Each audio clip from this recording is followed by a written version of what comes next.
Outrageous astronomy. Who was behind the Great Moon Hoax of 1835? Hello guys, welcome back. We are back with another interesting video. In this video we are going to talk about outrageous astronomy. On the 25th of August, 1835, the most discussed article published in the New York newspaper The Sun, was the Great Moon Hoax. The Great Moon Hoax refers to the collection of ultimately 6 articles that were published in the newspaper. The article series was about the discoveries made by the English astronomer Sir John Herschel. The long article was printed serially on the front page with the headline Great Astronomical Discoveries Lately Made by Sir John Herschel at the Cape of Good Hope. From the first day of the Moon Hoax article being published, the sales of the New York Sun shot up significantly. While scientific expeditions and discoveries were not new in the paper for people of that time, the article had some exciting stuff. The article described how Herschel discovered planets beyond the solar system and found out that life existed on the moon. The whole narrative was about 17,000 words. While the article did not have any directional storyline or plot, it was meant to keep the attention of the readers glued by unfolding miraculous discoveries serially. However, the article published was a complete hoax, as Herschel did not actually observe any life on the moon or accomplish any astronomical breakthroughs that were credited to him. However, the announcement of the discoveries created a lot of excitement throughout Europe as well as America. It remains to this day one of the most sensational hoaxes of all time. Let's take a look at what was published in the articles, and the series of happenings that followed. The teaser, Herschel's telescope. The 21st of August, 1835, a small teaser was printed on the second page of the newspaper that announced that Sir John Herschel had made astronomical discoveries using a huge telescope working on a new principle. This teaser prepared the readers for the series of articles, and marked the beginning of the Great Moon Hoax. The complete series was then published over the following 6 days. Day 1. Invention of a new telescope. On 25th August, the New York Sun printed the first part of the article series that gave a brief description of the discovery of life on the moon. It mainly focused on capturing the attention of readers with its illustrations of the creation of an immense telescope. The article stated that Herschel developed a huge and powerful telescope for viewing astronomical objects with far greater clarity and precision than previously. The telescope was enormous, described as having a diameter of 24 feet, 7 meters. The first article also introduced Herschel's pupil, Dr. Andrew Gant, who was his travel companion. Day 2. Animal and plant life. In the second article published in the New York Sun, a narrative description was given of all the things that Herschel could see on the moon when he first looked through the telescope. According to the article, Herschel could see a basaltic rock that was covered by dark, red-colored flowers. This purported to be the first concrete evidence that plant life existed on the moon. The narrative also claimed that the scientists saw animal species like goat, bison, as well as a strange amphibious creature. Day 3. The biped beaver. The third article mentioned volcanoes and mountains on the moon. The astronomers were able to see a long list of lunar fauna and flora species, which included 76 plants, 38 trees, 9 mammals, and 5 ovipara, egg-laying species. However, the main discovery and focus of the article was the biped beaver. The beavers were seen walking on 2 feet and holding the young ones in their arms. The article also went on to describe that the astronomers have found out that the beavers lived in well-constructed huts, and smoke seen coming from the hut indicated that they knew the application of fire. Day 4. The vespertilio-homo. The fourth article was about the discovery of human-like creatures. Their whole body except the face was covered with glossy and short copper-colored hair, and they had wings. Their faces were yellowish in color. Further observation made Herschel dub the strange creatures as man-bat or vespertilio-homo. These creatures were seen engaging in animated conversations and involved in mating in the open. However, by this point readers of the articles were becoming increasingly skeptical.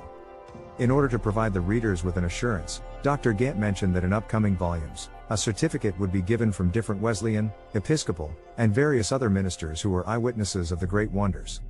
Day 5. The Sapphire Temple. In order to retain the interest in the lunar narrative in response to the rising skepticism, the fifth article was about the mystery of an abandoned temple seen on the moon, that was believed to have been made of polished sapphire. The roof of the sapphire temple was made of a yellow metal. Day 6. Superior versions of vespertilio-homo. On the 31st of August, 1835, the final part of the Great Moon Hoax was published in the New York Sun. This last article described the discovery of a superior version of the vespertilio-homo who lived near the abandoned sapphire temple. They were less dark than the former creature and had a larger stature. This was the last observation of the astronomers, as the article claimed the observatory wall had been burned due to the accidental exposure of the lens of the telescope to the sun's rays. Even though the telescope was repaired after a week, these details on the moon could no longer be seen. Reactions and responses. All these claimed discoveries about the moon made by Sir John Herschel and his companion, Dr. Gantt, created huge excitement among the people. The Great Moon Hoax became a popular topic of debate across New York City. People argued about whether the story was actually true or not. A number of people recorded their excitement about the lunar narrative through their diaries.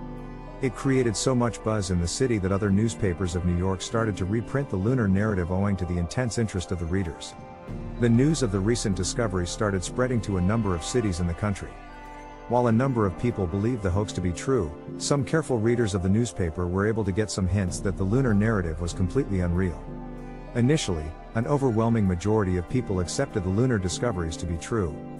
The story of the Great Moon Hoax of 1835 was continuously being told and retold. This word-of-mouth passing of information led to further exaggerations and sensationalism. The story goes viral. On the 1st of September, 1835, only one day after publishing the final article of the lunar narrative, the New York Sun gave remarks about the responses from other newspapers relating to the interesting discoveries of Herschel.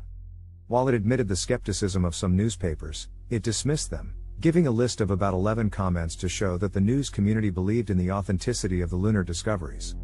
The Great Moon Hoax spread through New York City and went even beyond, and the news reached the entire world. By the end of September, the lunar discovery news had also reached Europe. Papers around the world took their cue from the New York papers and started publishing about these discoveries.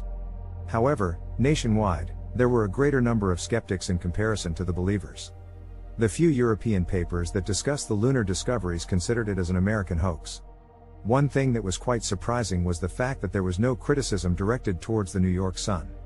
While a significant number of papers showed disbelief in the discoveries, none of them criticized the New York Sun for deceiving the readers. However, tellingly, the New York Herald, the main rival of the Sun, criticized the paper for publishing the hoax. The Great Moon Hoax finds a special place in journalism history. The highly favorable public response towards the lunar discoveries helped in the success and growth of the New York Sun. Why did so many people believe the articles? While the Great Moon Hoax may seem to be science fiction to modern readers, many readers of that time believed in the lunar discoveries. From a scientific perspective, people of 1835 did believe the hoax because there were genuine debates at the time about the chances of the existence of life on the moon. At that time, science was unable to reach any strong conclusions relating to life on the moon. So, people believed it to be true. Some readers believed the lunar narrative owing to the description of the colossal telescope that Herschel used, that enabled him to view lunar inhabitants much clearly. The religious perspective was yet another reason why people believed in the Great Moon Hoax. Natural theology, a popular religious movement at that time, believed that God has a divine plan. The natural theologian believed that God created the universe to support life. So, according to this logic, it made perfect sense that life existed on the moon. The hoax revealed. The Journal of Commerce had been the first newspaper that suggested that the lunar discoveries of Herschel could be a hoax. James Gordon Bennett, publisher of the New York Herald, played a vital role in debunking the hoax. In an article named The Astronomical Hoax Explained, Bennett identified the author of the hoax, Richard Adams Locke, and gave clear evidence of the lunar narrative being a hoax. However, this disclosure was initially ignored by the media community.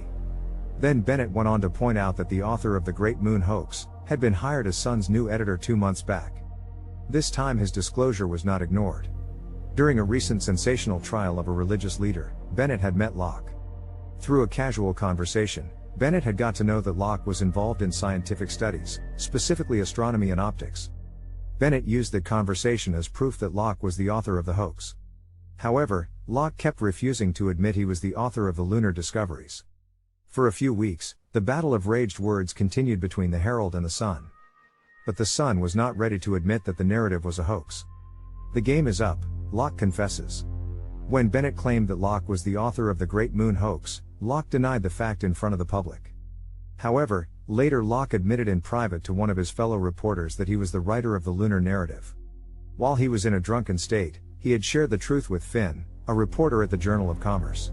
Even though anecdotal, this story seems to be quite plausible, as Locke was known to be a heavy drinker. Later, after Locke left the Sun and joined another newspaper, The New Era, he publicly acknowledged for the first time that he was the real author of the Great Moon Hoax of 1835. He left the New Era in the year 1839, and Park Benjamin, the editor of the New World, invited Locke to tell his story about the Great Moon Hoax.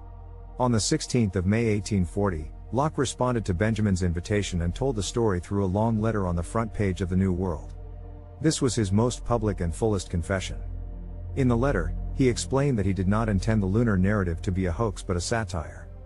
He wanted to shed light on the unchecked religious influence on science. Herschel responds. Sir John Herschel himself was entirely innocent of the Great Moon Hoax. When the lunar narrative was published, he was in South Africa and was unaware of the things being claimed about him. An American showman, William Griggs, first showed the lunar narrative to Herschel. Herschel laughed after reading the articles and took it in good humor. However, later he came to regret this, as the Great Moon Hoax ended up causing him a lot of trouble. Looking back, the Great Moon Hoax seems to be both believable as well as unbelievable. While it might look odd for a writer to put the reputation of the newspaper at risk, the gamble worked out in the case of the Sun and Locke. Please comment below the topic you want to add in this list.